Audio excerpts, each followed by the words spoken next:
அனைவருக்கும் இனிய காலை வணக்கம். இன்றைய நாளானது தை பௌர்ணமி மற்றும் தையின் கடைசி நாள்.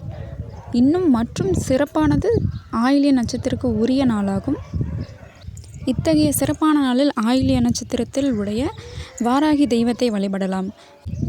வாய் பேச முடியாத நிலையில் உள்ள குழந்தைகள் அல்லது திக்குவாய் தோஷம் உள்ள குழந்தைகள் அல்லது ஆட்டிசம் பாதித்த குழந்தைகள், இது போன்ற குழந்தைகள் உள்ள வீட்டில் கண்டிப்பாக இன்றைக்கு நாள் வாராகி அம்மனுக்கு நெய் வைத்தியம், அதாவது தேனால் அபிஷேகம் செய்து 48 நாட்களுக்கு அந்த தேனை உண்டு வர நல்ல பலன் கிடைக்கும்.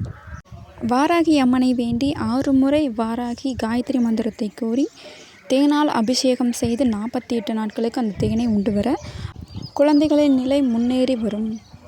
இது போன்ற ஆன்மீக தகவல்களுக்கு எஸ்கே ஸ்பிரிச்சுவல் சேனலை சப்ஸ்கிரைப் செய்து கொள்ளுங்கள்.